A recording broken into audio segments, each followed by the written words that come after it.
столице Норвегии активисты и выходцы из Восточного Туркестана собрались в честь памяти жертв лагерей и провели протест против китайских властей.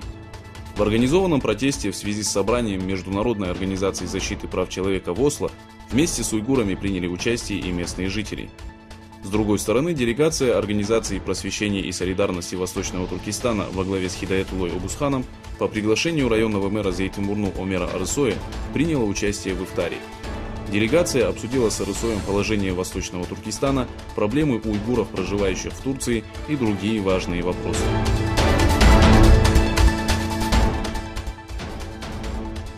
Стало известно, что китайские власти, заключившие в лагеря более 3 миллионов мусульман-тюрков, применявшие по отношению к заключенным жестокие пытки и убившим тысячи невинных людей при помощи различных препаратов и химических компонентов, что вызвало гнев и недовольство мирового сообщества, организовали ифтары для уйгуров, проживающих за границей. Запретившие в Восточном Туркестане молитву, пост, выплату милостыни, выезд для совершения хаджа, отращивание бороды и всего, что связано с исламом, а также принуждающие заключенных мусульман есть свинину и пить спиртное, власти Китая организовали ифтар, который состоится сегодня в консульстве Китая в Стамбуле. На официальном сайте консульства было объявлено, что приглашены все студенты-уйгуры, находящиеся в Турции.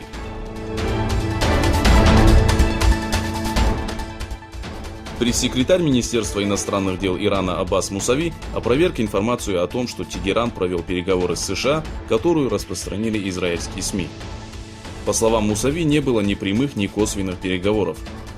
После того, как в мае 2018-го США вышла из ядерного соглашения, подписанного Трампом в 2015 году, мишенью США стала иранская нефть и революционная армия Ирана, которую правительство Трампа включило в список международных террористических организаций. На выборах в Европарламенте позиции центральных партий заметно снизились, а голоса за зеленых и ультраправых увеличились в несколько раз. Несмотря на предварительные заявления, в которых указывается, что больше половины парламентариев являются сторонниками Евросоюза, голоса за националистов и зеленых заметно возросли. На выборах, в которых приняли участие 751 депутат, Европейская народная партия заняла первую позицию.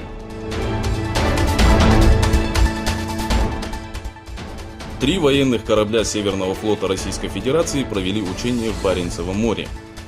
Во время учений были отработаны тактика командных действий среди большого количества вражеских кораблей, ответные меры на саботаж и провокации и защита суден, не имеющих вооружений.